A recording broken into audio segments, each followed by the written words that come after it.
আমার কাছে তো এই সূর্যলোকের গুরুত্ব আরো অপরিসীম।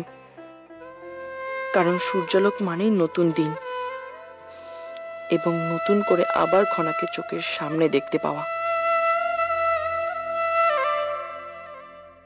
কিন্তু আজ আমি ওই সূর্যলোক দেখতে চাইনি। আমি চাইনি ওই রাত্রি শেষ হোক। আমি চাইনি খনার মুখোমুখি হতে। চাই না।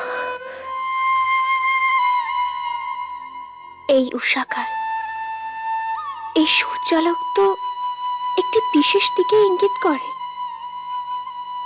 আর তা হলো আজই সভা। যে সভার উপর অনেক কিছু নির্ভর করছে, যে সভা হয়তো আমার জীবনের নানা পট পরিবর্তন করে দেবে। আমাকেও কি তবে আত্মত্যাগ করতে হবে? সমস্ত স্বপ্ন, আশা, আকাঙ্ক্ষা ছুঁড়ে ফেলে দিয়ে আত্মবলিদানে ব্রতী হতে হবে? দিতে হলে অবশ্যই দেব। আমি সামান্য এক নাগরিক মাত্র, সিংহলের নাগরিক, অধিবাসী। সিংহলের স্বার্থে আত্মত্যাগ কেন? প্রয়োজনে নিজের রক্তপাত করতেও আমার প্রস্তুত থাকা উচিত। এটাই হবে আমার ব্রত, আমার জীবনের একমাত্র উদ্দেশ্য। খনার বিবাহ যে 1 মাস পিছিয়ে দেওয়ার সিদ্ধান্ত নেওয়া হয়েছে, তাকেও ভেস্তে দিতে হবে। আমি কথা দিচ্ছি, আমি সর্বশক্তি দিয়ে চেষ্টা করব। চেষ্টা? মন্ত্রী মশাই, শুধু চেষ্টা করলে হবে না। চেষ্টা নয়, আপনাকে জয় পেতেই হবে। না হলে কি হবে জানেন? দেশের সবার সামনে আপনার মুখোশ আমরা উন্মুক্ত করে দেব।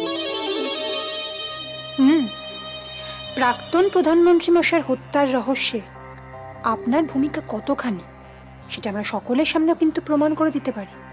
এটা ভুলে যাবেন না। আমি এখন আসি। এই মুহূর্তে ওর অধ্যয়ন এবং আধ্যাত্মিক চর্চার দিকেই মন দেওয়া উচিত। ঈশ্বরের সেবায় ব্রতী হওয়া উচিত, যাতে পরবর্তী রাজপুরোহিত হিসেবে মিহিরের দায়িত্ব পালন করতে পারে। তাই আমার মনে হয় এই মুহূর্তে রাজনীতি থেকে মিহিরকে দূরে সরিয়ে রাখাই মঙ্গল হবে। কিন্তু এটা তো সত্যি যে মিহির আচার্যদেবের কাছে বিভিন্ন বিষয়ে শিক্ষা গ্রহণ করছে, তাই ওর উপস্থিতি আমাদের সকলের মঙ্গল করত বলেই আমাদের বিশ্বাস। দেখুন, সত্যি কথা বলতে কি, আমি অত্যন্ত ধন্য যে মিহিরকে আপনারা এত গুরুত্ব দেন বলে।